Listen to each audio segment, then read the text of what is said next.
Today we're going to talk about Bengali politics, and I don't want to make too many jokes because my channel manager's not here. We are going to be doing this old school, like it's 1955 or something. And I'm just going to be reading off a piece of paper. A little bit of a disclaimer. I have something called dyscalculia, which is something very difficult to say as a word, but it just means that, like, numbers don't work in my brain. Sometimes they jump around, so I might read a number incorrectly, but I promise when this video is edited, when my channel manager is back, the screenshots will be there, because I've put it into a document that he can use to put the screenshot into the video. The screenshot will be there, and don't take my word for it, take the screenshot's word for it, okay? Like, I can't read numbers, my brain doesn't do numbers, but I promise I will do my best today. I will do my level best with the numbers. RNG goddess, please give me the strength to read these numbers.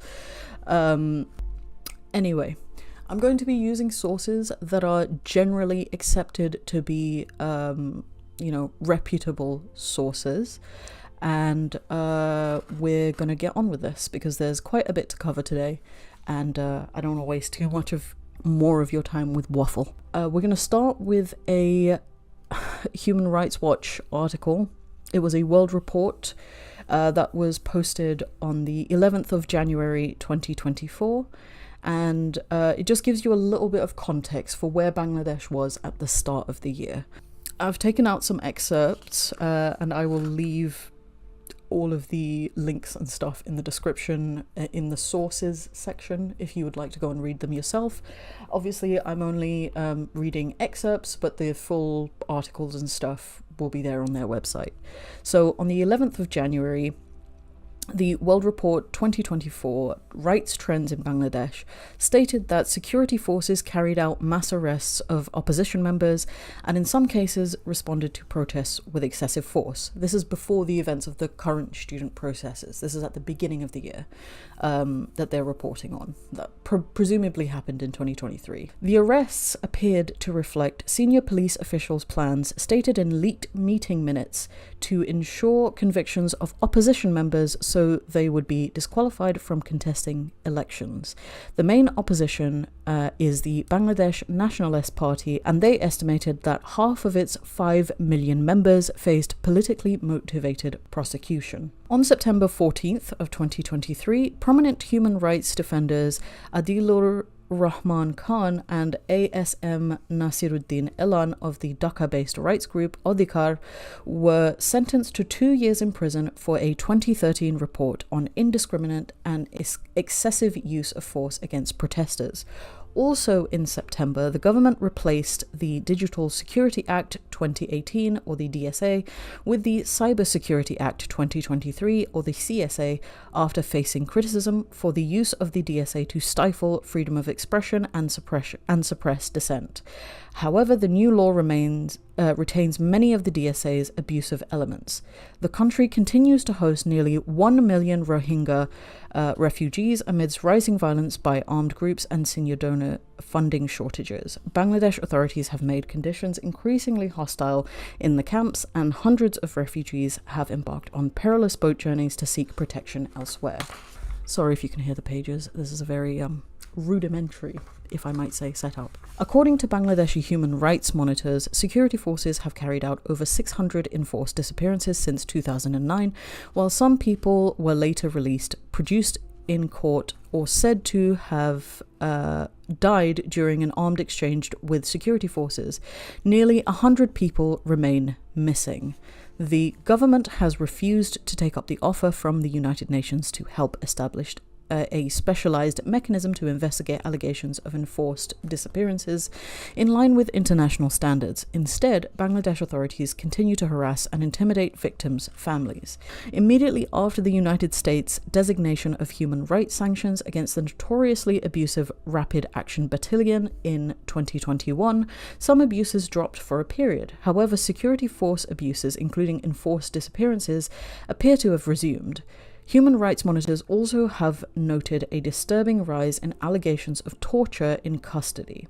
Allegations of torture in Bangladesh are rarely investigated or prosecuted. Only one case of torture resulted in convictions under Bangladesh's Torture and Custodial Death in parentheses Prevention Act. Since its passage a decade ago, according to media reports, Bangladesh has ignored repeated requests from the UN Committee Against Torture to follow up on its recommendations as required. The committee's recommendations include the independent monitoring of all detention sites and investigation of all allegations of torture or ill treatment by law enforcement officials. Now, on the topic of freedom of speech, they wrote, journalists faced increasing attacks for exercising their right to freely criticize government policies and practices, undermining the conditions for open political debate ahead of elections. Newsrooms were further driven towards self-censorship, with government authorities demanding that they remove news articles from their website and increasing judicial targeting of major outlets. On March 30th, 2023, authorities arrested Shamsuzzaman Shams, a correspondent for the leading national newspaper Prothom Alo, accusing him of tarnishing the image of the nation in an article about the cost of living in Bangladesh. Matiur Rahman, the editor, and others were also sued under the DSA in relation to the same article. In a speech in Parliament, Prime Minister Sheikh Hasina castigated Prothom Alo, the newspaper, as the enemy of the ruling Awami League party, democracy and the people of the country. Following her statement, the Prothom Alo offices were vandalized. Prominent journalists and activists such as Shahidul Alam and Razina Islam continue to face charges under the DSA. In a letter to Bangladesh, to the Bangladesh government, the UN Special Rapporteur on the promotion and protection of the right to freedom of opinion and expression, Irene Khan raised the concerns that the CSA contains vague and overly broad provisions which criminalize a large variety of legitimate forms of expression. These provisions have been reproduced from Digital Security Act, although they contravene international human rights law, have been used wrongly against journalists, human rights defenders, and scholars, and have led to severe negative human rights consequences, including prolonged detention, deaths in custody, and attacks on media freedom.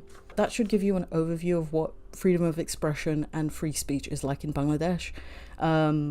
For context, and in a later video that I will elaborate on, neither the Bangladeshi Nationalist Party or the Awami League are good political parties.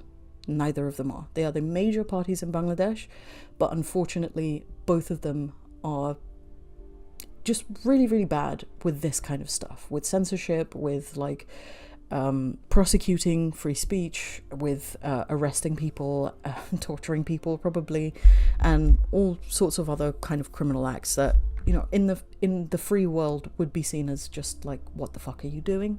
Don't do that. The free press is necessary for everyone to consume. People should be able to say whatever they want, wherever they want, however they want, especially if it's a news outlet that is confirming its sources and telling you the news. So onto the labor rights section of this article. We haven't even got into the student protest yet. We'll probably get into that a little bit later, but I want to go over this first because I do believe that society is structured from the bottom. And who is at the bottom? The working class. So if society is structured at the bottom, we have to look at all of the people who are at the bottom and how they are currently living under the conditions that exist. And we're going to talk about labor rights first in Bangladesh. On June 25th, union leader Shahidul Islam was beaten to death after he visited a factory to secure unpaid wages for the factory's workers following a pattern of targeted attacks against labor organizations in Bangladesh. Shahidul Islam's murder underscored the inadequacy of the social audits and certifications that brands and retailers use to monitor working conditions in factories and their failure to adequately prevent and respond to threats to workers trying to organize independent unions. The Bangladesh authorities have yet to amend the labor laws to protect workers' freedoms of association and collective bargaining in line with International Labour Organization conventions and recommendations, including to curb anti-union tactics by managers and assaults on independent union organizations. In November, the government raised the minimum wage for garment factory workers from $75 to $113 per month.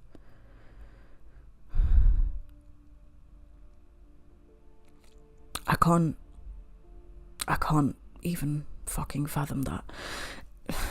In November, the government raised the minimum wage for garment factory workers from $75 to $113 per month following massive protests. The protesters had been calling for an increase to $208 a month, which is still far below a livable wage estimated by Bangladesh think tanks.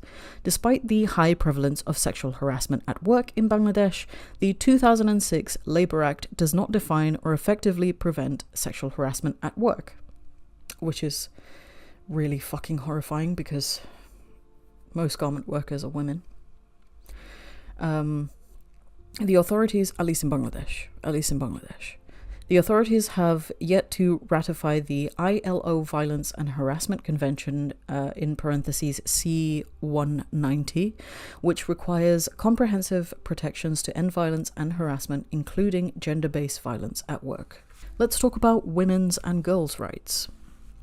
Women in Bangladesh continue to have little recourse to seek protection or services or access justice for domestic violence. Bangladesh continues to have one of the highest rates of child marriage in the world, with a shocking 51% of girls married before the age of 18, and has the shameful distinction of being one of the only countries in the world to have legalized child marriage in recent years. Women and girls face widespread sexual violence with little recourse and protection in Bangladesh.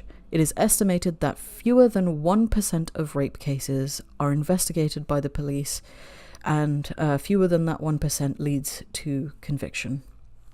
I'm going to read that sentence again in case I misunderstood. I'm just going to read the sentence plainly instead of interpreting it.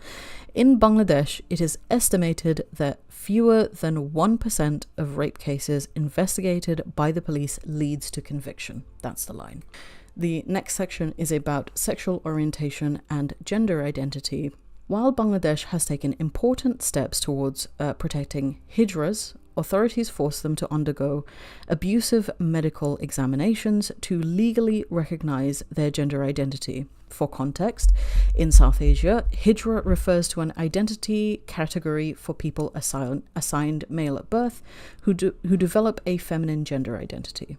On August 12th, 2023, police forced 8 hijras to strip naked after they were arrested in Dhaka on charges of extortion. The police then presented them to the media, saying that the detainees had disguised themselves as hijra in order to extort people. Same-sex conduct is criminalized in Bangladesh, and LGBT people continue to face harassment and violence with little protection from the police.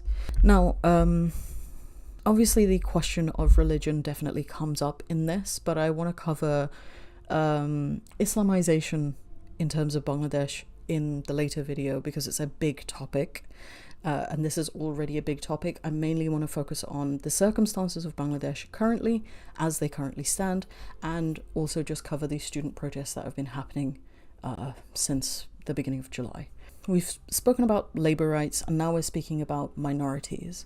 So it's important for us to address minorities in these circumstances because they are usually the most vulnerable people in a community under the supervision of a government. They are usually the most vulnerable, and the way in which they are being treated is a reflection of how, not just how the government views them, but also how society views them and how society treats them.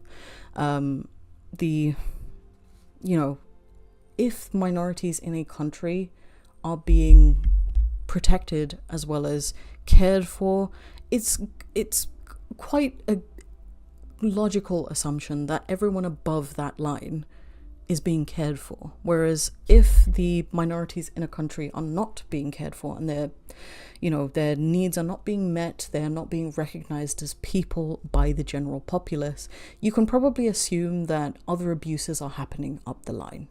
That's just That's just how I think about it anyway. Disability rights. In June 2023, police attacked people with disabilities who were protesting to increase their social welfare monthly allowance from... This is fucking shameful. It's fucking shameful. I can't even read fucking numbers, and even I find it shameful. Like, I shouldn't be making jokes. It's shameful. It's so fucking shameful. Shame, shame, shame. Who were protesting to increase their social welfare monthly allowance from 850 Dhaka or $7 to 5,000 Dhaka, which is $45 on a monthly basis. That's what they were protesting for. The government did not increase the monthly allowance despite commitments to do so. Human Rights Watch found that Bangladesh authorities failed to ensure that people with disabilities and older people had access to protection services and infrastructure during unprecedented flooding in northern Bangladesh in June 2022. Refugees. The nearly 1 million Rohingya refugees in Bangladesh face growing restrictions by the authorities. Refugees describe new barriers to education, livelihoods, and movement. Camp authorities resumed harassing and evicting Rohingya shop owners, including by destroying their stores.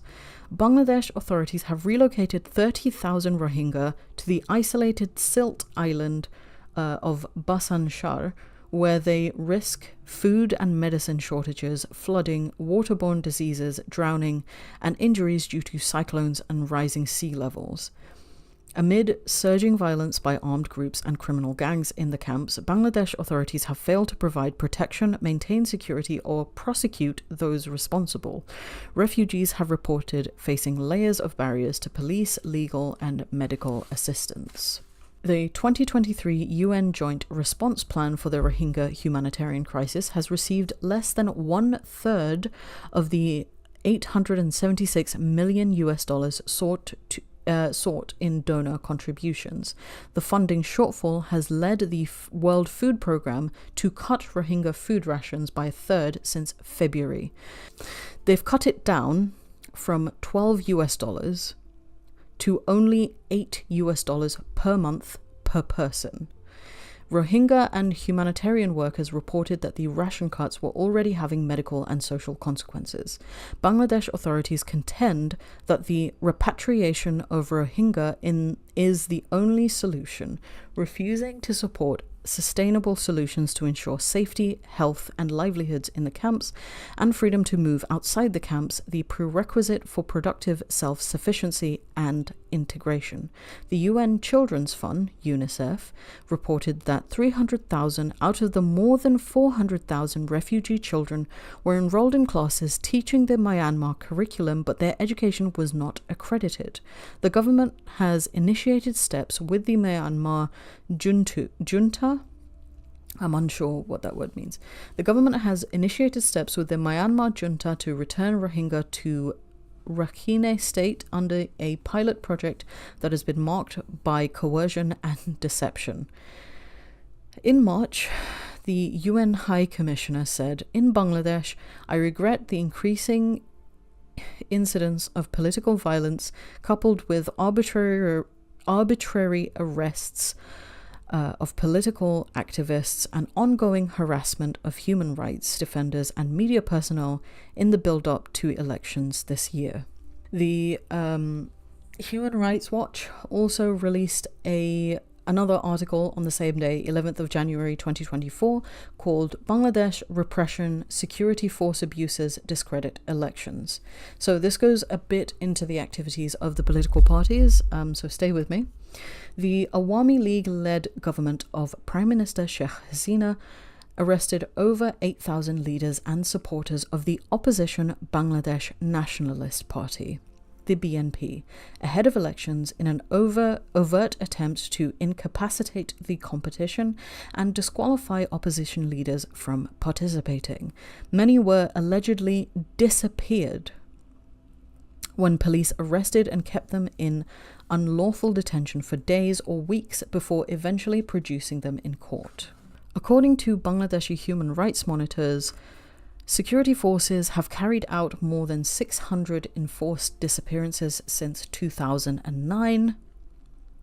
2009! And nearly 100 people remain missing. Human rights monitors have also noted a disturbing rise in allegations of torture in custody. Enforced disappearances reduced significantly after the US government placed the Rapid Action Battalion, an armed law enforcement agency, under sanctions. So, for reference, stuff like political corruption has been happening in Bangladesh for a very, very long time. They have probably been happening since before I was born. And as I mentioned, there's no sympathy for the Bangladeshi Nationalist Party. Like, yes, they shouldn't go missing. They shouldn't be arrested for opposing the Awami League. They shouldn't be tortured or killed or whatever. But both of those parties have acted in these ways through their times in government. And it's really, really unfortunate because I feel like it leaves the people of Bangladesh in such a political deadlock because they only have these two parties to really choose, and they police the media, they police the people, they police everything, as well as each other and probably themselves. On the 9th of January 2024, Al Jazeera posted an article called "Hasina Remains the High Priestess of Bangladesh's Dynastic Democracy." It has been said that for the past 15 years, Bangladesh's elections have been so skewed in favour of the ruling Awami League, they are enough to make North Korea's Kim Jong-un squirm with envy.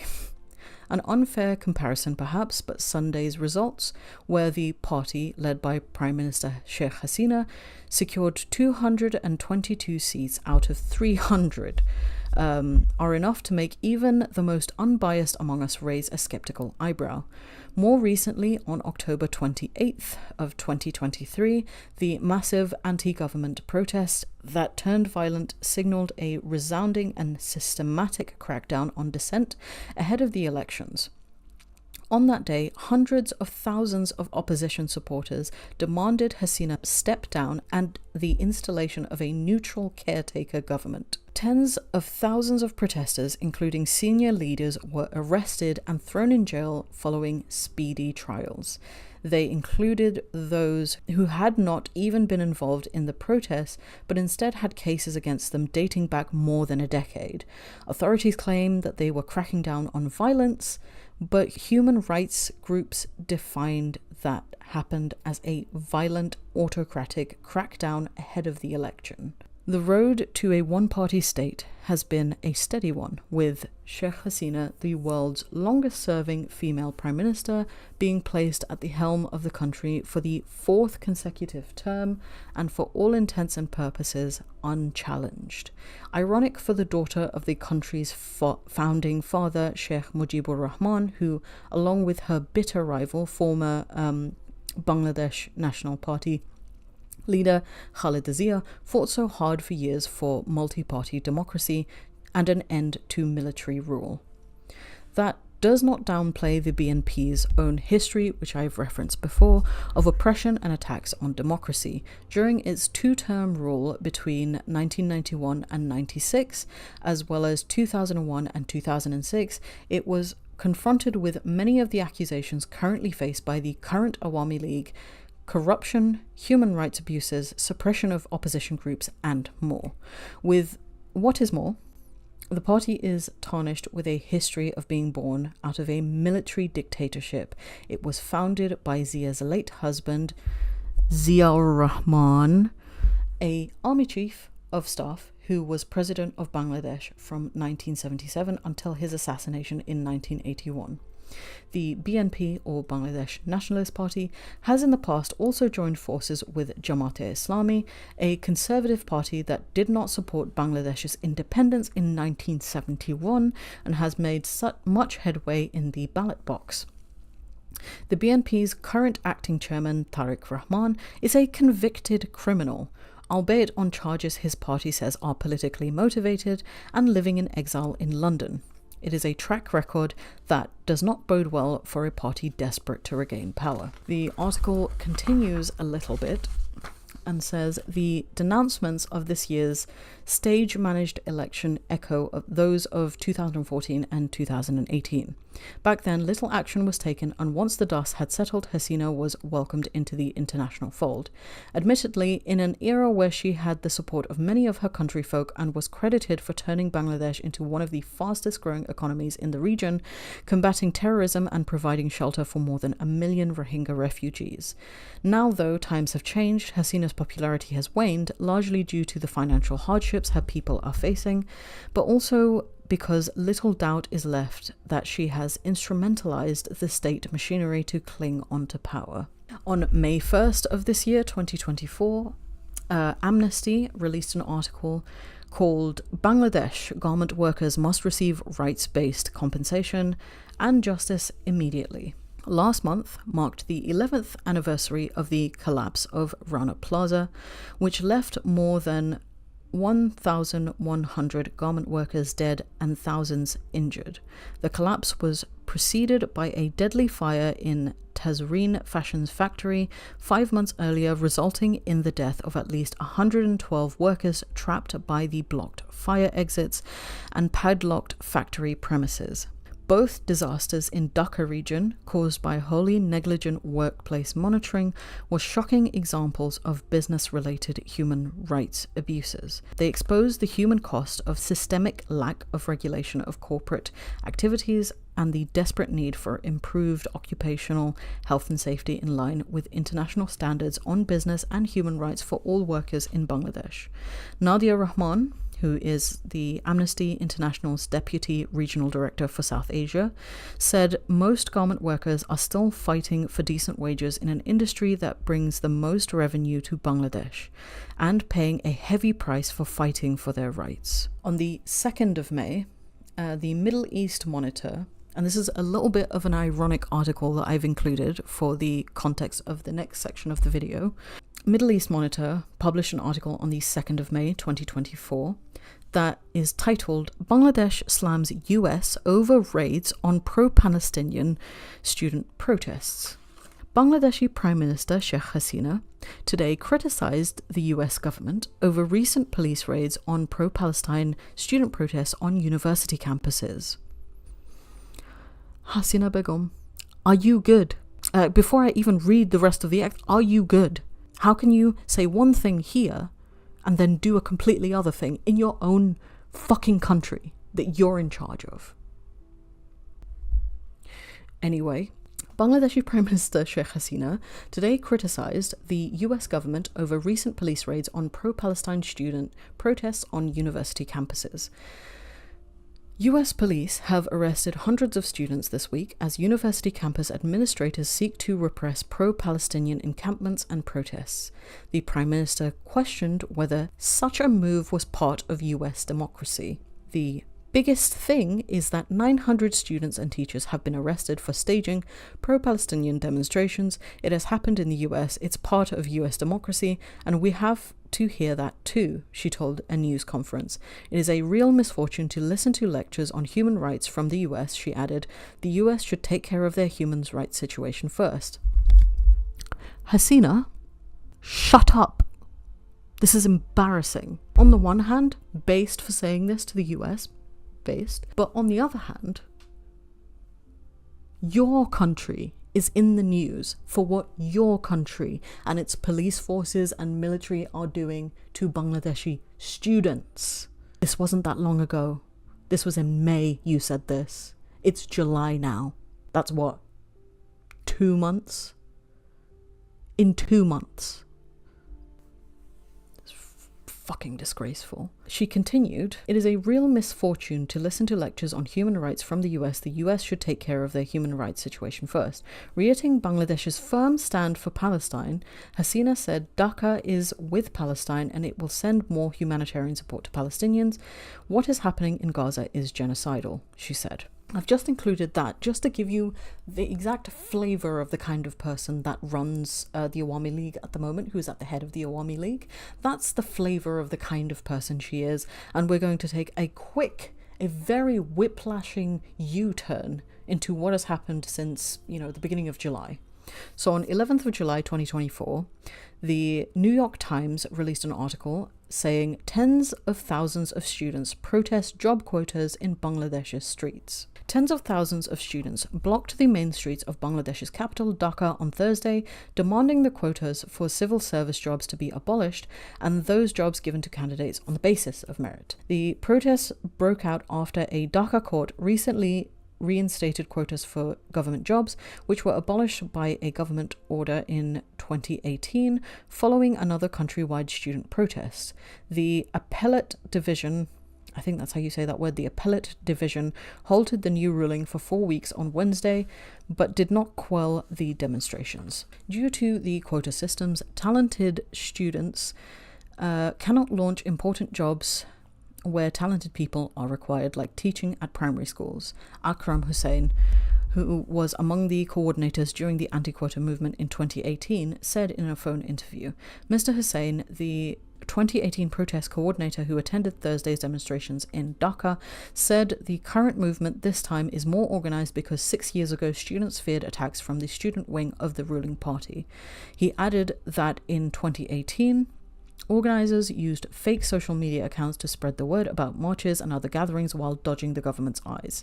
Apart from the students of the University of Dhaka, the largest university in Bangladesh, students from other elite schools also joined in protests in cities Chattogram, Komila, Rajshahi, I've not heard of that school, and Sylhet.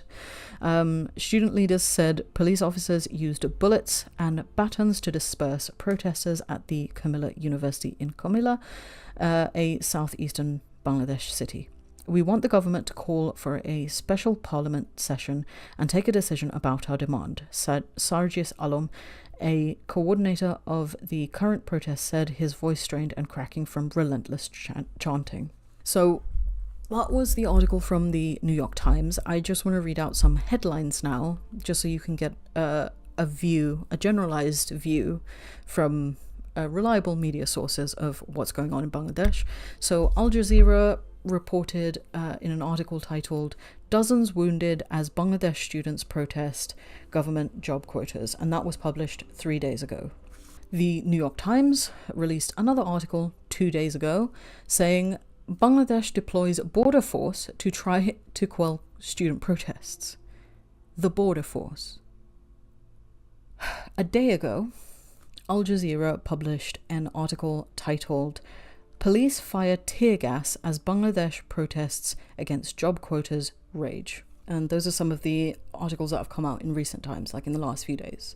On the 17th of July, a couple of days ago, the Amnesty released an article titled "Bangladesh Witness Testimony, Video and Photographic Analysis Confirm Police Used Unlawful Force Against Protesters. Bashed heads, broken hands and fractured legs" was one of the subheadings in this article.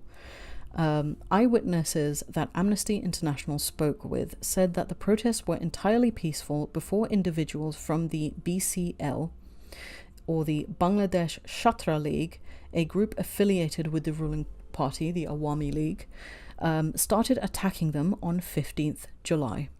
They claimed to have identified BCL members coming out of multiple residential halls in Dhaka University, particularly the Sujra Sen and Bijoy Ekator halls, armed with rods, sticks and clubs, with a few even brandishing revolvers.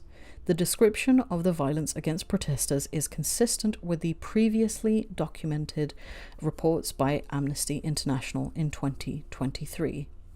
Last year.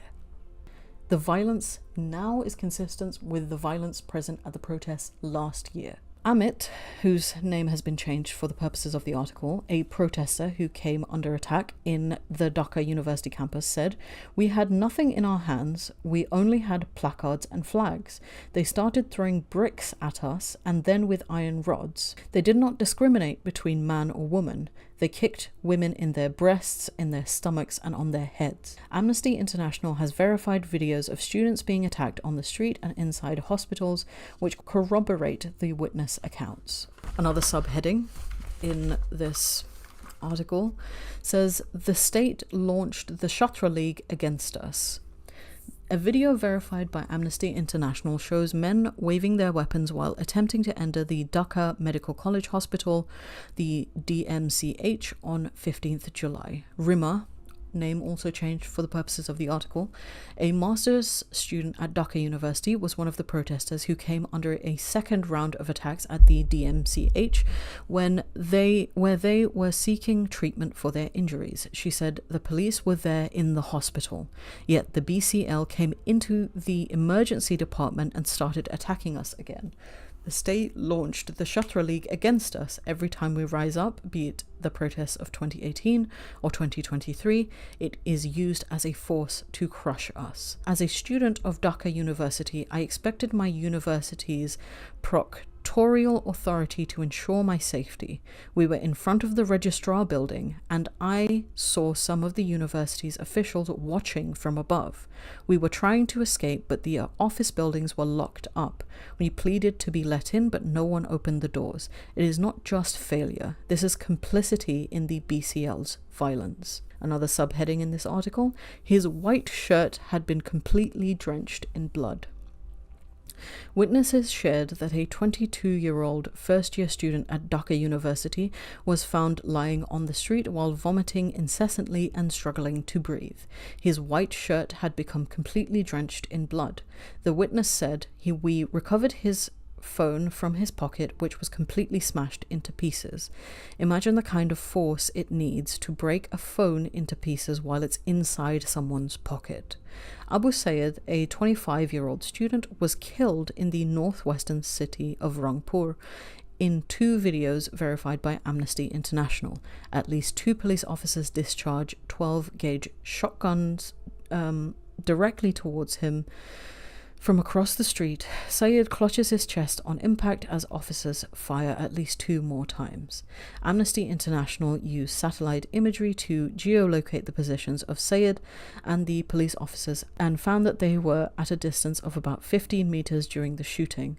Also, Sayed posed no apparent physical threat to the police. Sayed's death certificate states he was brought dead to the hospital. Derek Pounder, an independent forensic pathologist who examined the photos of the wounds to Sayed's chest, told Amnesty International that the wounds were consistent with birdshot.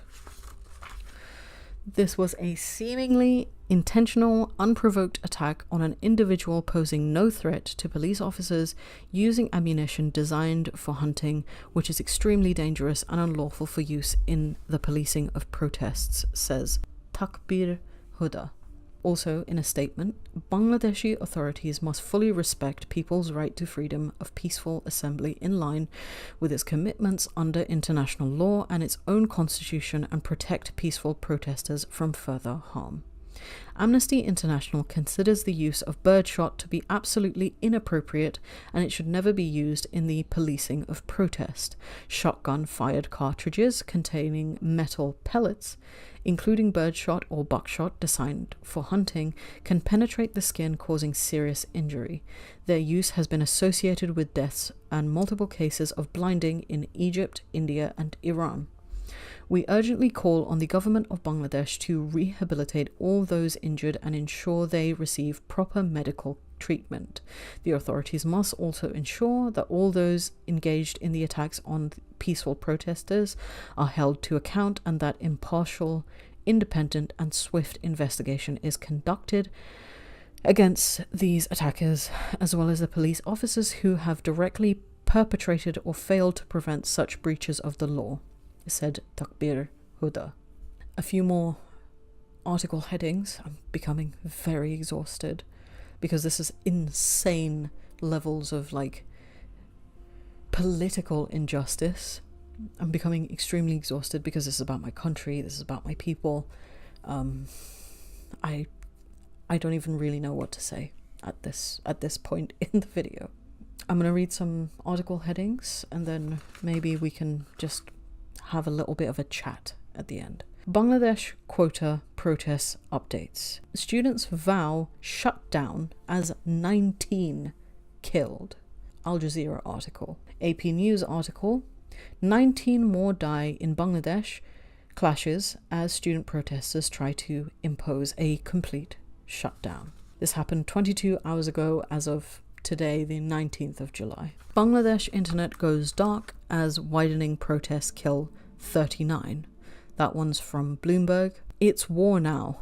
As Bangladesh quota protests escalate, what's next? Al Jazeera. From Variety, Bangladesh internet in total shutdown amid student protests and dozens of deaths. Things are really turning bad. The Guardian, Bangladesh imposes communications blackouts as protest violence continues. And finally, AP News, as of 2 hours ago, Bangladesh security forces fire bullets and sound grenades as protests over government jobs escalate. As I mentioned at the top of this video, stuff like this in Bangladesh has been going on probably since before I was born. Definitely since before I was born. And they are continuing today on students. Students are usually underage or in their, young adult age. They are not responsible for Bangladesh's ills or the things that Bangladesh has gone through, and do not deserve this treatment. I believe this goes without saying. However, since Hasina is so critical of the way the US treats its students, perhaps she should look at how she is treating Bangladesh's students. At this current juncture, I haven't found many sort of support links or sort of organizing material or resources, but I'm mainly making this video to just inform you on what's been going on in Bangladesh if you were confused, because it is a little bit of a confusing political, especially in the two-party political situation up top. It sounds like a nightmare. It sounds like a living hell, actually. And I hope that, justice is brought against these really, really corrupt political parties. And hopefully I've quantified the level of corruption of those political parties by just disseminating recent articles from the beginning of this year to now. That's all I really wanted to say today. I don't really have much more to give you. I'll leave the sources for the articles in the description below. For the moment, this is what I have for you. I'm so sorry for all the little reading slip-ups and not having a lot of commentary. I am still really trying to process all of this and trying to understand it. So yeah, let me know your thoughts in the comments. Share this video if you know people who want to be informed about this stuff. Let me know. Let me know what you think, and please, please, please raise awareness about this. The people of Bangladesh, and certainly the students of Bangladesh, deserve better. They deserve much, much better, especially because of what the martyrs of Bangladesh sacrificed for an independent Bangladesh. And we'll go over that in a longer video than this. When I was younger, I'll just go into this a little bit. When I was younger, when I would say I was from Bangladesh, I was like a little kid, like 4 or 5 years old, 6 years old. People didn't even know what Bangladesh was. And when I tried to explain it to them, they would be like, oh, so it's Pakistan, so it's India, so it's just Asia. And it's just like, Bangladesh is a very young country. Bangladesh has had a lot of political turmoil in its still early days. I don't even think the country has existed for 100 years yet. So it is a very, very young nation that has seen a lot of bloody political conflicts, as well as just poor treatment by global governments. And I believe it deserves, a little bit of attention and respect and care. So that's all I'm really here to say today. Thank you for joining me. I apologize for my reading. And I apologize for the 1950s-esque setup of this video. Hello everyone, welcome back. Since a few other things have come up over the last week, I thought I would do a news update for what's going on in Bangladesh. I'm going to do my best today, and I've picked some articles, and as we did last time, I've picked articles from sources that are generally widely accepted to be accredited and trustworthy. I apologize in advance for my misreads. All the articles that I use will be cited in the description below. I will also read the name of the article as well as the day it was published. So one of the reasons why I wanted to do this video is because there's been media blackouts as well as like internet blackouts in Bangladesh, and also the media in Bangladesh is being heavily censored through political nonsense and censorship. This would, at least on a small scale, provide some people a reliable source to come to understand what's going on in Bangladesh, especially if you're not in Bangladesh at the moment, because if you're in Bangladesh at the moment, oh my god, I wish the best for you. I hope you're safe, and I hope you're keeping safe, and if you are joining the protests, you're taking all the measures and precautions you need to be safe. Please be safe. I know it's super unsafe, but please be safe. I just want to reiterate probably the most important point from the last video at the beginning of this as well, and that is that the two political parties that have the most power in Bangladesh, the Awami League Party and the Bangladeshi Nationalist Party, the BNP and the Awami League, neither of those parties are very good. They are both known to have used political violence as well as political censorship in the past, especially to run, campaigning for votes and stuff like that. The parties are also charged and accused of using political violence against each other. Jamaat-e-Islami is in there as well, but those two parties that will be brought up a lot when it comes to Bangladeshi politics, neither of them are good. Both of them have oppressed the larger population of Bengali people, Bangladeshi people. I just want everyone to understand that Bangladesh is very much in a political deadlock when it comes to the ruling parties that people can elect with their democratic vote. So to start off, this video was researched on the 30th of July, so yesterday, and it's being recorded today on the 31st of July. I haven't done any research since yesterday, so anything that comes out past the 30th of July I will not include in this video because I don't have the research for it. So I'm going to start with this article from The Independent that is called "Why Thousands of Students Have Taken to the Streets in Deadly Protests in Bangladesh." This was published on Tuesday, 23rd July 2024. Police in Bangladesh arrested around 2,400 people during its crackdown on anti-quota protesters following days of violence that killed at least 174 across the country, reports said. The country remained under curfew for the third day in a row on Tuesday, this Tuesday just gone, as internet and telecom services stayed suspended to quell rising anger among people over the employment quotas in government jobs. Now, a lot of people, I'm going to go back and forth a little bit, a lot of people did ask me what these employment quotas were about. There is a little section in this article that explains it quite well, so we'll get to that in a moment. For the moment, just humour me with the general landscape of Bangladesh, how things have been going recently. The country saw its worst unrest in a decade after hundreds of thousands of students took to the streets for protests that spilled into deadly violence after a counter-protest by a students' group backed by the ruling Awami League Party attacked the protesters.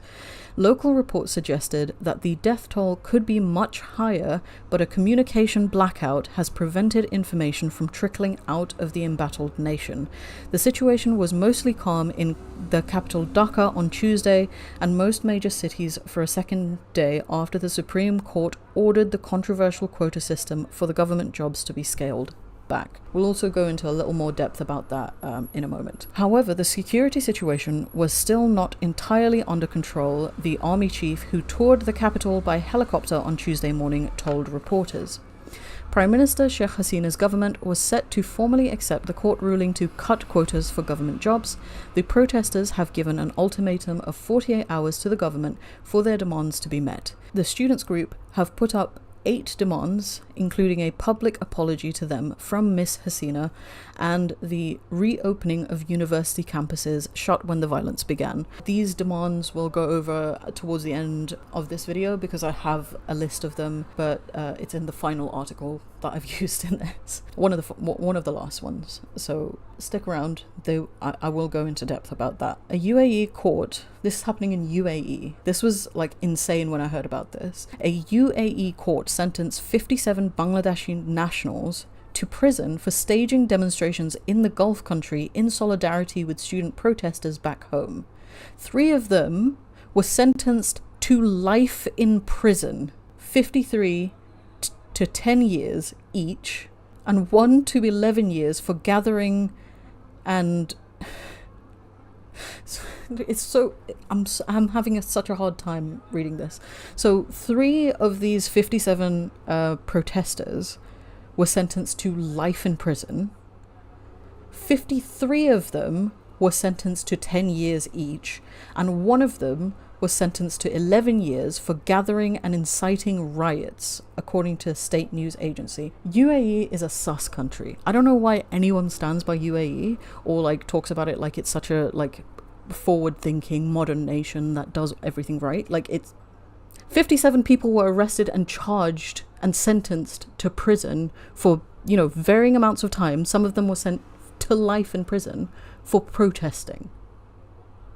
Anyway, carrying on. Miss Hasina doubled down on her claims that her political opponents were behind the protests that were the sternest to challenge her 15 years in power. Now, as likely as that is, that's also not surprising for Sheikh Hasina to say. Like, it's amazing that both parties, actually, both the Awami League and the BNP, will blame each other when people start to protest and people start to demand things from the government. They'll blame each other for fueling the opposition because they both like use political violence against each other.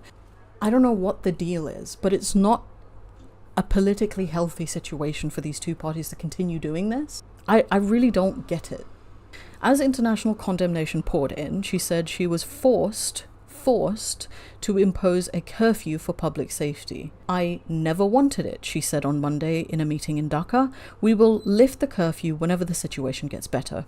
We'll talk about the curfew. I've got a section on the curfew coming up in a little bit. Let's go over why the students are protesting. I know we covered it in the last video, but just to make sure all my bases are covered. Students had taken to the streets demanding an end to a quota system that reserves up to 30% of government jobs for relatives of veterans who fought in Bangladesh's War of Independence in 1971 against Pakistan. The protests began late last month, but tensions escalated last week when students at Dhaka University, the country's largest, clashed with police and a counter-protest inflamed the situation. Students alleged that the protests were peaceful until the student wing of the ruling Awami League attacked the protesters. The fresh clashes from the bloodiest day of the protest to date, which led to the deaths of 22 people on 18th of July, mostly undergraduate students, as protesters attempted to impose a complete shutdown in the country. At least 2 journalists were among those killed during the violence. I am shot at but will continue my work after dressing at the hospital, wrote journalist Muqtadir Rashid on X/Twitter. I talked about this a bit in the video I made about Palestine, and like, killing of journalists, the intentional killing of journalists, is literally a war crime.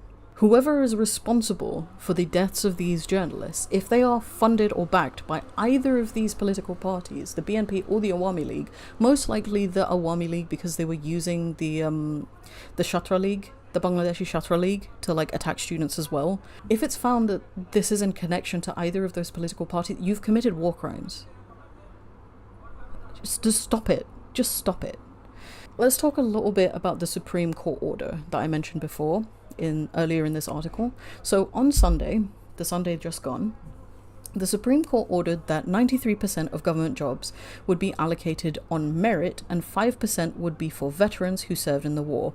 The remaining 2% will be for members of ethnic minorities and transgender and disabled people.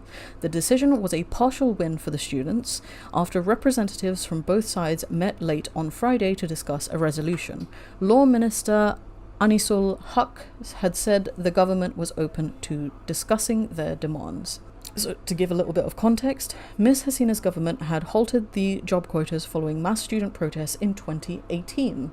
But last month, a High Court ruling nullified that decision and reinstated the quotas after relatives of the 1971 veterans filed petitions. So this is escalation of a ruling that was overturned recently because of what happened in 2018 when students already protested about this not being a thing, that 30% of government jobs be reserved for only the family members of veterans that fought in 1971 in the Independence War.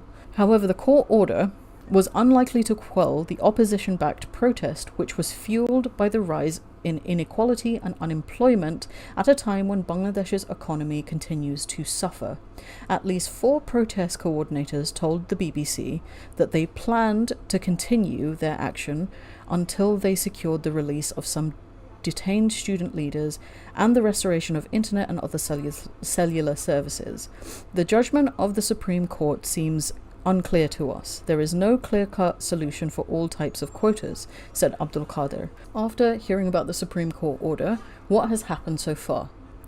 Thousands of people have been injured and hospitals were filled up to capacity as protests demanding the removal of a quota system turned violent last week. Protesting students clashed with the security forces who lobbed tear gas and rubber bullets at them. Foreign nations, including India, one of Bangladesh's strongest allies, issued travel advisories for its residents as Dhaka looked like a war zone over the weekend. Germany warned its citizens against travelling to Bangladesh as further restrictions and deterioration of the situation are to be expected. New Delhi said over 4,500 Indian students have returned home over the past few days.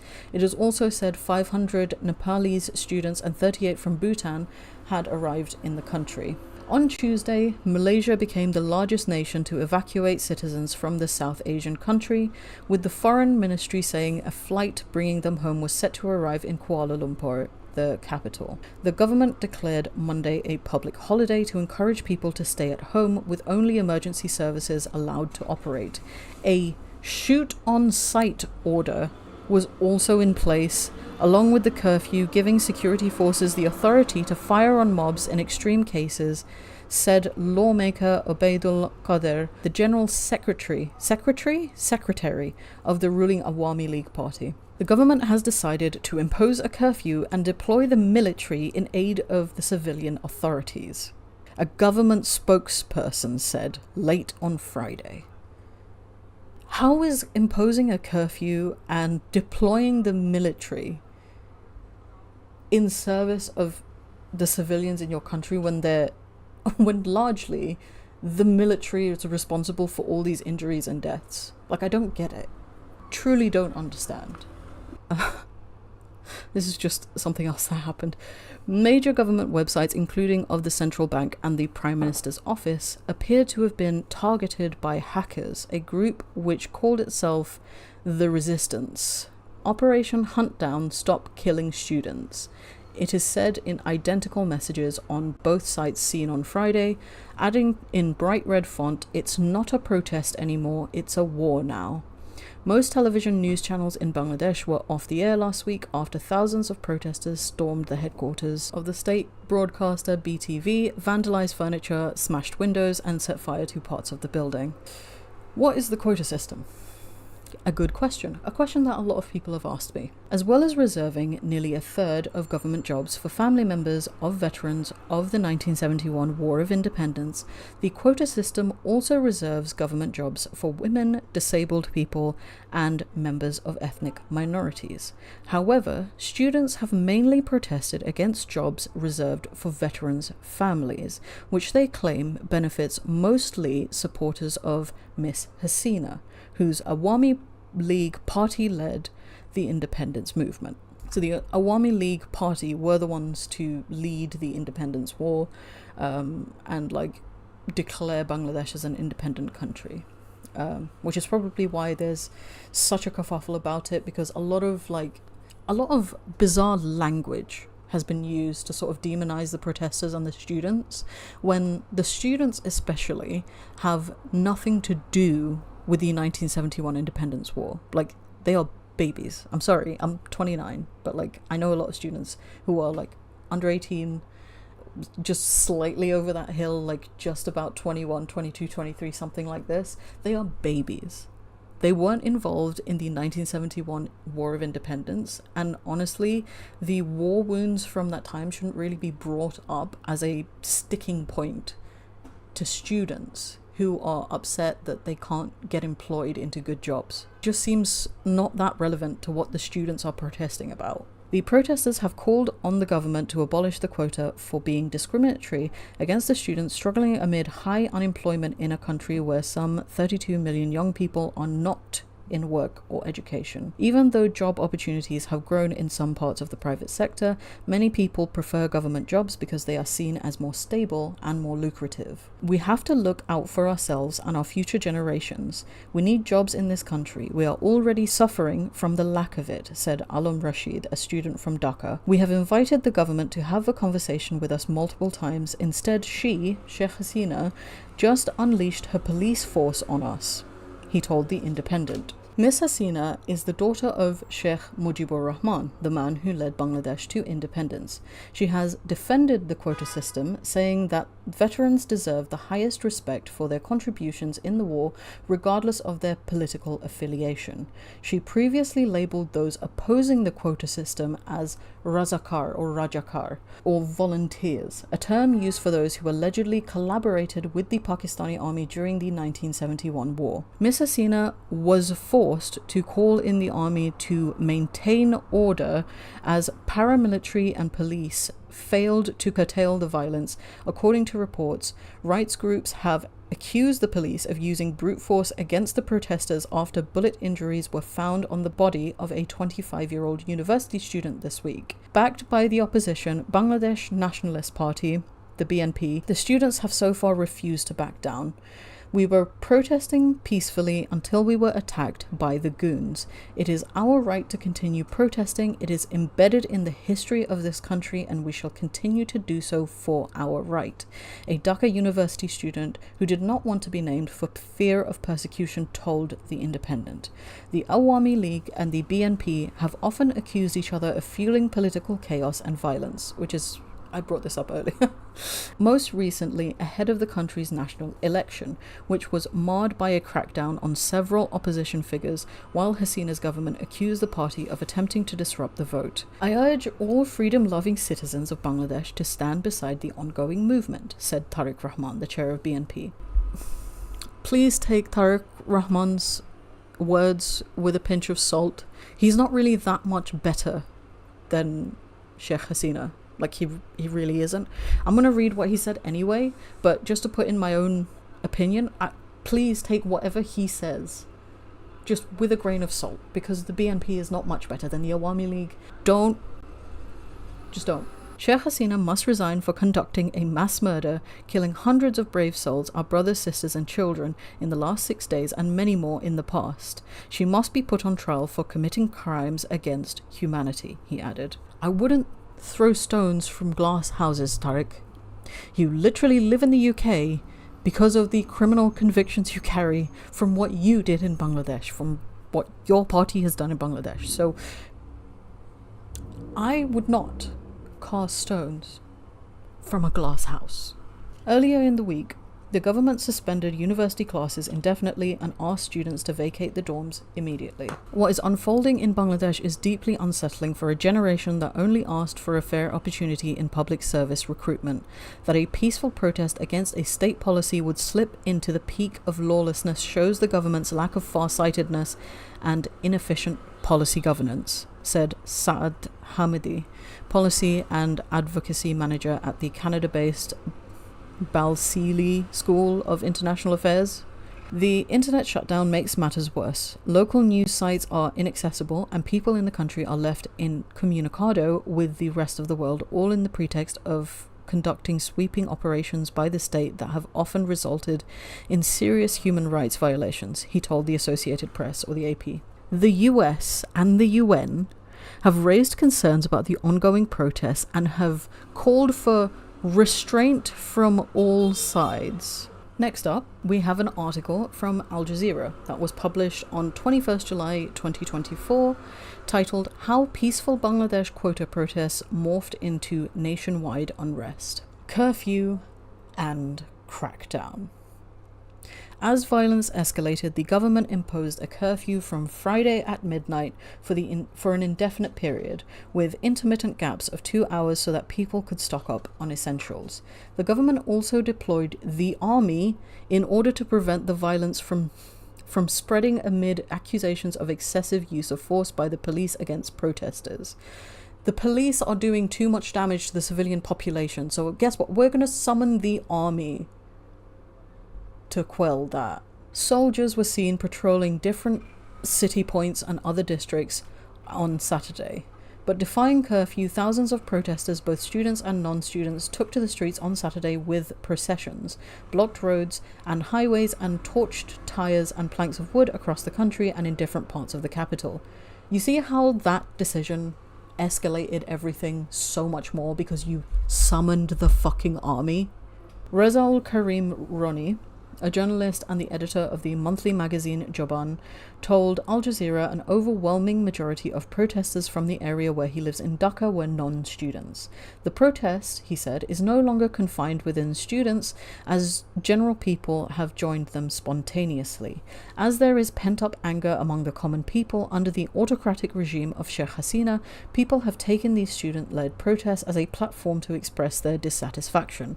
Many establishments across the nation, including important government buildings, Dhaka's metro rail, and even a prison in the central district of Narsingdi, came under attack from the protesters. Several ruling party offices and houses belonging to some of its leaders were also targeted.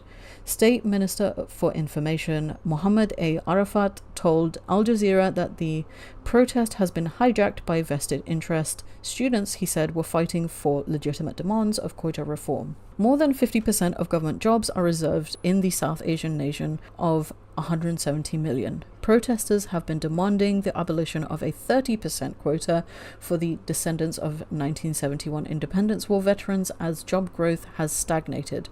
The cost of living has soared since the COVID-19 pandemic in 2019. Roni, the editor of the local magazine, agreed that some opposition leaders have joined protests indulged in vandalism, but he said that the government's characterization of the protesters was misleading. This is a protest of common people by the common people now, he said. On Saturday, Nahid Islam, a key organizer of the students' quota reform movement, was allegedly picked up by plainclothes police from a house in the capital. Islam's family went to the offices of the detective branch of the police, but his whereabouts are still unknown. I think there is a bit more news on him coming up a little bit later. Just bear with me. On the internet blackout that crippled the country, there has been a complete internet shutdown since Thursday, leading to an information blackout and disruption of normal life. Ridwanul Alum, a private sector employee, has been frantically trying to recharge his prepaid electricity meter since Saturday morning, as there is no electricity in his home.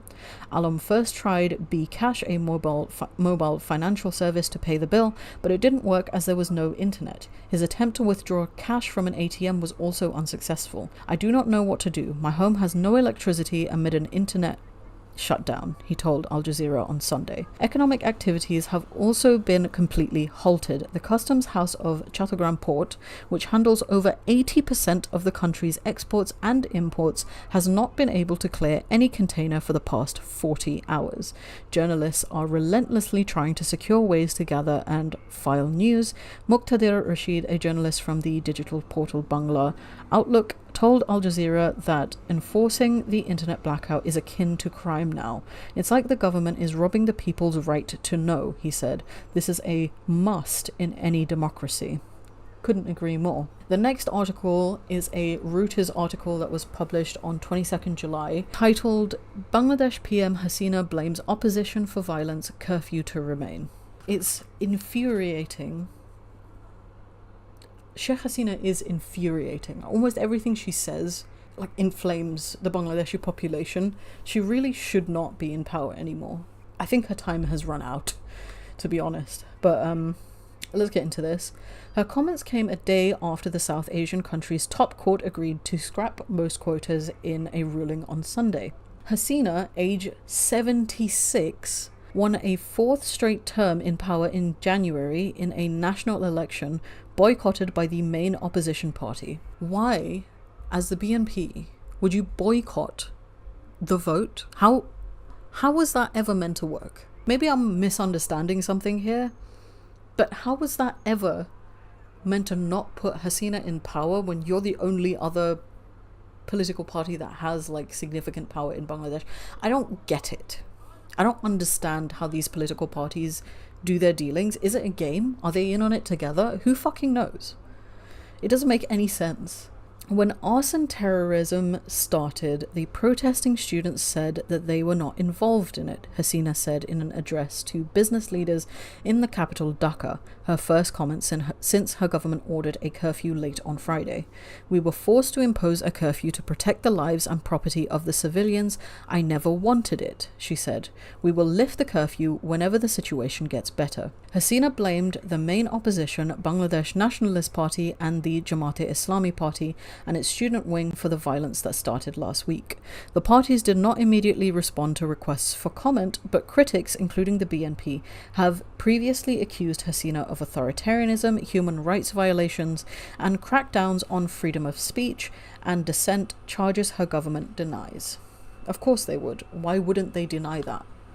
Late on Sunday, protesters gave the government 48 hours to meet a string of new demands, but most appeared to be obeying the curfew on Monday in cities that had seen regular demonstrations after a high court in June reinstated the old quotas. Thousands were injured in protests that turned violent last week as security forces fired tear gas, rubber bullets and sand grenades to scatter the demonstrators. Tanks were seen stationed at several places in Dhaka on Monday, while armed security patrols directed the few motorists who ventured out. There were no reports of violence in the country, officials said, on specifically Monday. The new demands from protesters included a public apology from Hasina for the violence, restoration of internet connections, and the reopening of campuses. The anti-discrimination student movement also called for the resignation of some ministers and university officials and the dismissal of police officers deployed in the areas where students were killed. We are giving an ultimatum to the government to fulfill our 8-point demand within 48 hours, one of the movement's leaders, Hasnat Abdullah, told reporters. He did not say what would happen if the government did not meet the demands. The government did not immediately comment. Dhaka police said that they arrested 516 people for involvement in destructive attacks. Police spokesperson Farooq Hussain said 3 policemen were killed in the violence and more than 1,000 injured. Normalcy will return within 1 or 2 days, Home Minister Asaduzzaman Khan told reporters. The government issued a notification that extended a public holiday declared over the last 2 days to Tuesday. Protesters said some of their leaders were detained, including Nahid Islam that we mentioned before, who told the media he was picked up by 20 to 30 people claiming to be police early on Sunday morning and taken to a room where he said he was tortured until he lost consciousness. When I regained consciousness, I found myself lying on the streets, he said. Dhaka police denied detaining him. Again, of course they would. Bangladesh's $416 billion economy, one of the fastest growing economies in the world, has faced struggles after the COVID-19 pandemic. Costly energy imports after the war in Ukraine shrank its dollar reserves, which fanned inflation and pushed the government to seek a bailout from the International Monetary Fund. Just going to take a small drink break. Let me know if this is boring also. I'm just doing this because it helps me be informed as well as inform my audience. So just leave your comments, guys. The next article is actually an opinion piece, and it's the article that I'm kind of the most excited to read. It is by a gentleman called Shahidul Alam, and I want to read it directly from Al Jazeera. His name is Shahidul Alam. He is an internationally acclaimed photographer, writer, curator, and social activist based in Bangladesh. He co-founded the photo agencies Drik and Majority World. So that's who he is, and he wrote this opinion piece through Al Jazeera on the 23rd of July 2024, and it's titled, "In Bangladesh, Protests Are No Longer About the Quota System." He starts off by listing the demands that we've been talking about through the majority of this video. A list of demands by students has been circulated in an underground press release. 1. The Prime Minister must accept responsibility for the mass killings of students and publicly apologise. 2. The Home Minister and the Road Transport and Bridges Minister, the latter is also the Secretary General of the Awami League, must resign from their cabinet positions and the party. 3. Police officers present in the sites where students were killed must be sacked. 4. Vice Chancellors of Dhaka, Jahangirnagar, is that how you say that? Jahangirnagar, and Rajshahi universities must resign. Number 5, the police and goons who attacked the students and those who instigated the attacks must be arrested. 6, families of the killed and injured must be compensated. 7, Bangladesh Chhatra League BCL, the pro-government student wing, which is effectively the government's vigilante force, must be banned from student politics and a student union established. 8, all educational institutions and halls of residence must be reopened. 9, guarantees must be provided that no academic or administrative harassment of protesters will take place. That Prime Minister Sheikh Hasina publicly apologizes for her disparaging comments about the protesters may seem a minor issue, but will surely be the sticking point.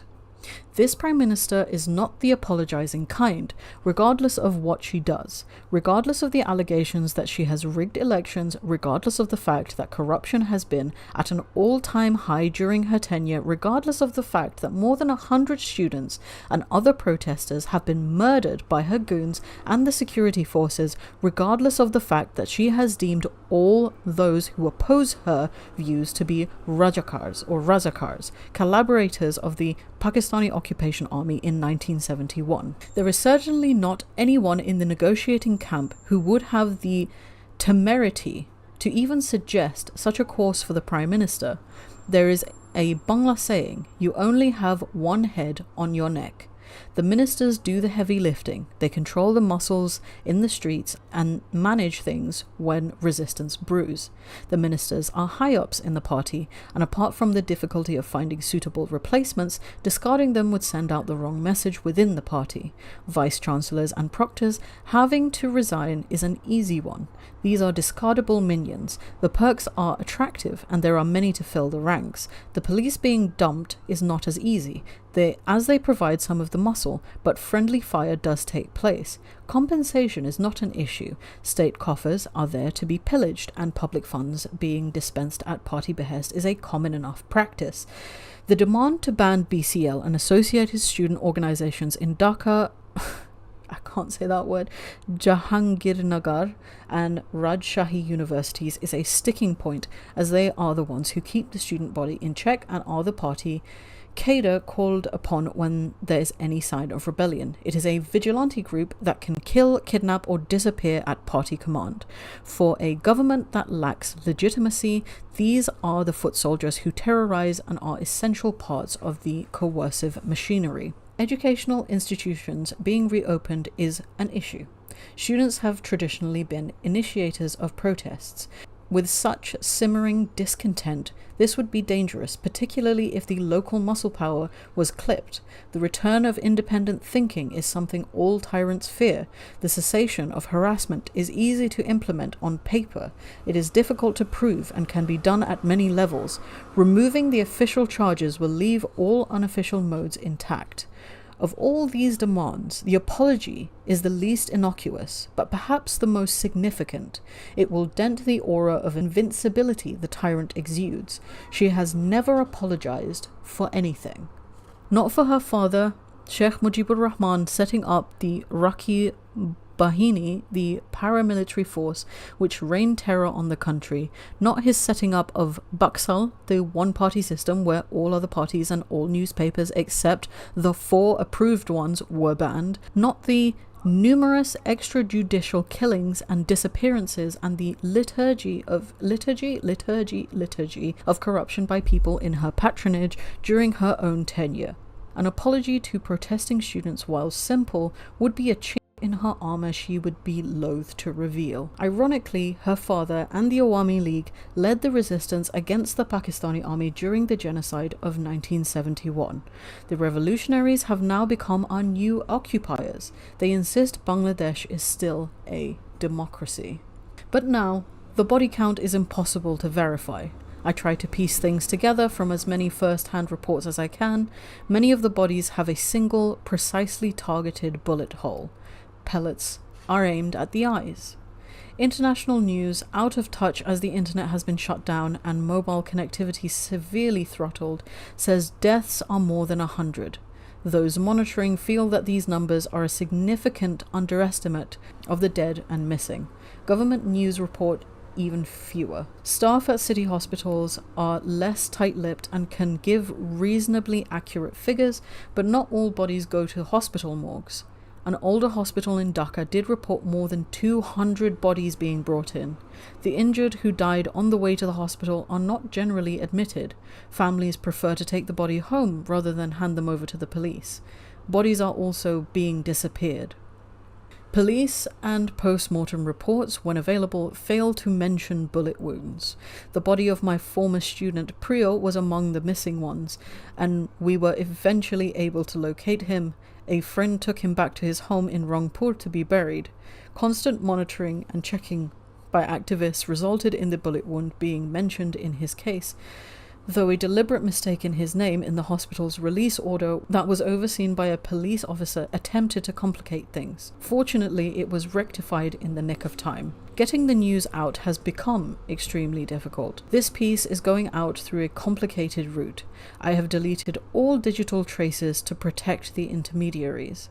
The entire internet network has been brought down. A junior information technology minister has said that this is due to the unstable situation. Helicopters fly low, beaming searchlights downwards.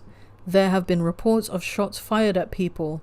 Tear gas and stun grenade shells become lethal when dropped from a height. A student talks of a body lying on the empty flyover being dragged off by the police. A friend talks of an unmarked car spraying bullets at the crowd as it speeds past. She was lucky. The shooter was firing from a window on the other side. A mother grieves over her 3-year-old senselessly killed. A gory report of a human brain congealed on the tarmac is a first for me. The curfew has resulted in rubbish being piled up on the streets. The brain will be there for people to see, perhaps deliberately. The raid at 2:20 earlier this morning in the flat across the street was also in commando fashion. The video footage is blurry, but one can only see segments of the huge contingent of the Rapid Action Battalion, RAB, heavily armed police and others in plain clothes. They eventually walked out with one person, perhaps an opposition leader. Armoured personnel carriers prowl the streets. Orders to shoot on sight have not quelled the anger, and people are still coming onto the streets despite the curfew. There is the other side of the story. Reports of policemen being lynched and offices being set on fire are some of the violent responses to the government-led brutality. Then there is the impact of the protests on the average person, as most working-class Bangladeshis live day to day. Their daily earnings feed their families. As a prime minister who desperately clings to a position she does not legitimately have the right to, and a public who have been tormented enough to battle it out, they are the ones who starve. Private TV channels vie with the state-owned BTV and churn out government propaganda. As I watch members of the public complain on one, I am unable to forget all the average people I spoke to, the rickshaw drivers and even the fruit sellers with perishable goods, who expressed solidarity with the students. Their immediate suffering, though painful, is something they are willing to accept. A heartfelt opinion piece, and I'm saying it's an opinion piece because Al Jazeera put that disclaimer on this article themselves. So it is an opinion piece by Shahid Al-Alam, but I think it really does speak to exactly the kind of horrors that's currently plaguing Bangladesh at the moment. I'll read some headlines as well, just so you can understand what's been happening in the last few days. AP News released an article titled "Bangladesh Crawls Back to Normalcy After Violent Clashes That Killed Nearly 200 People." The Economic Times released an article 5 days ago, or 5 days from the 30th of July, titled "Over 6,700 Indian students have returned to India from Bangladesh." The Guardian: Bangladesh student protests turn into mass movement against a dictator, and that was released 3 days ago. An Al Jazeera report released on the 29th of July, so a couple of days ago, the title read, "Shot in the Eyes, Victims of Bangladesh Protest Violence Face Dark Future." So from Dhaka, Bangladesh, within the sterile walls of the National Institute of Ophthalmology and Hospital in Bangladesh's capital Dhaka, a somber scene unfolds. Dozens of men, their faces etched with worry and uncertainty, sit in silent anticipation. Some shield their injured eyes behind dark sunglasses, others wear white bandages on one or both eyes. One question hangs in the air: will these men ever see the world clearly again?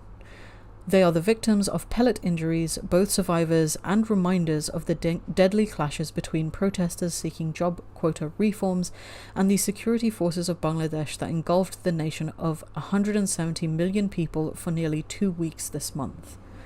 Among them is Muhammad Anik, a 24-year-old salesperson from Madaripur, a central district some 150 kilometers or 39 miles away from Dhaka. There is a less than 50% chance that he, Anik, will get his eyesight back, said a duty doctor at NIOH who requested anonymity. There were several injuries in his 2 eyes, and we had tried our best. Last Monday, Anik was heading home from work when he got caught in a street clash between protesters and police. Before he could figure out what was happening, a pellet struck his face. He fell to the ground unconscious and exposed until bystanders intervened and took him to the hospital. Now he finds himself amid the dozens of young men at NIOH, their futures shrouded in darkness. The next section of the article reads, "Hundreds of patients of pellet gun injuries." The NIOH has treated nearly 500 patients in the last few days hailing from various districts, including Dhaka, all grappling with severe eye injuries. Hospital records reveal that at least 278 of these individuals also sustained wounds to other parts of their bodies. Muhammad Shamim, a 10-year-old who worked at a motorcycle workshop, sustained pellet injuries in both eyes during a clash between police and protesters last Friday in the Mirpur area of the capital. Doctors have said he will never fully recover his vision. "My son's future looks grim. What am I going to do with him?" lamented his father, Muhammad Idris. NIOH's director, Ghulam Mustafa, confirmed the shotgun pellets used during the anti-quota protests were the primary cause of the injuries. In cases where the pellet embeds itself in the retina center or is forcibly ejected upon impact, partial blindness becomes the tragic outcome, he said. Researchers who looked at pellet injuries to protesters in Indian-administrated Kashmir have previously found that when fired at close range, the pellets lack sufficient time to disperse, resulting in a concentrated cluster that moves at incredibly high speeds. This concentrated force transforms the pellets into projectiles akin to handgun bullets, capable of piercing deep into soft tissues, particularly the eyes, causing extensive and irreversible damage. The devastating impact of pellet guns on eyesight hinges on the velocity and the distance at which the pellets are fired, the study explained. The severity of these injuries has prompted international condemnation, with Amnesty International calling for a ban on their use for crowd control in Indian-administered Kashmir a few years ago. This next section is subheaded Violation of UN-issued guidance. So the United Nations has warned against using metal pellets like those expelled from shotguns in law enforcement, arguing that they are inherently inaccurate and often violate the principles of necessity and proportionality. Bangladeshi police and security forces, however, have resorted to using 12-gauge pump-action shotguns loaded with cartridges containing these very metal pellets, a number of security analysts told Al Jazeera after analysing several photos and footage. Al Jazeera telephoned and sent messages to Home Minister Asaduzzaman Khan and several top officials from police forces, but received no response. Salim Mahmood, Secretary of Information and Research of the ruling Awami League Party, told Al Jazeera that he had to check with the police and paramilitary forces where any lethal weapon was used against the protesters.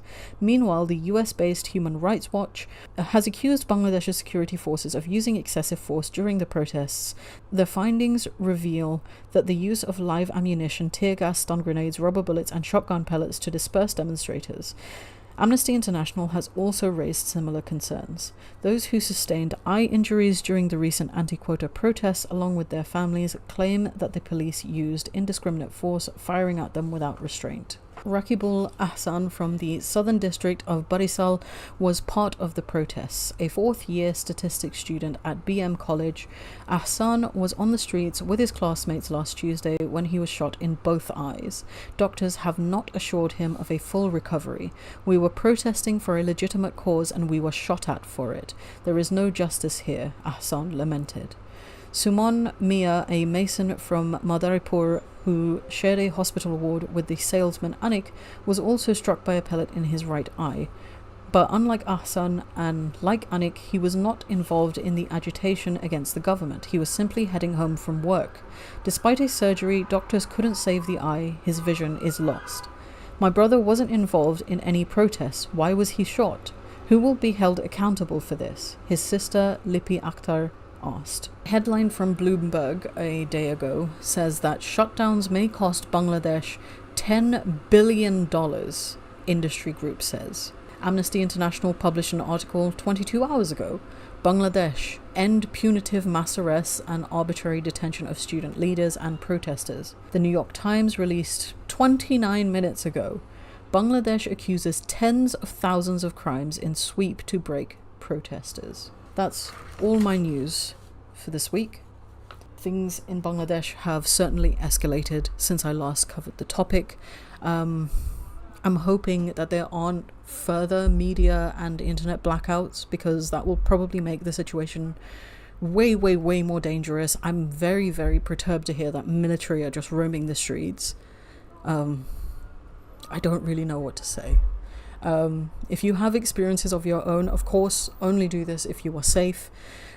Please feel free to share your experiences in the comments. I know from the last video there's been a lot of new Bangladeshi viewers, so if you would like to share your stories, this page is an open record. You're more than welcome to leave your experience. Just please promise me that before you do that, you make sure that you are safe to do so. Okay? I don't want anyone's blood on my hands, but I understand that I'm kind of in a privileged position because I live in the UK. Like, no one's going to persecute me for covering Bangladeshi news. And I don't know, I just feel so helpless because I don't really know what else to do but cover it. You know, with limited resources at the moment and maybe like not of the highest quality, it's the best I can do at the moment. And I do hope it does something to help, because I don't know, I don't even know what the options are. I saw one petition last week. I don't know if that's going anywhere. I don't even know if, you know, if that petition will do anything. All I can say is that the student protests were completely justified. The Bangladeshi government, whether it's run by the Awami League or whether it's run by the BNP, is extremely corrupt and extremely politically violent. I cannot stand either of those parties. I think that I've made that clear throughout this video, but I just want to say that you should absolutely support these students that are protesting, as well as the people who have now also risen up as a result of the students protesting and as a result of the violent reaction the government had to students, children, protesting. Thank you for watching. I know this is a long video. Please share if you would like to, and hopefully I'll see you next week, and hopefully I won't have like a 17-page document describing horrors that are continuing to happen in Bangladesh, but at the moment I'm not so hopeful. Goodbye.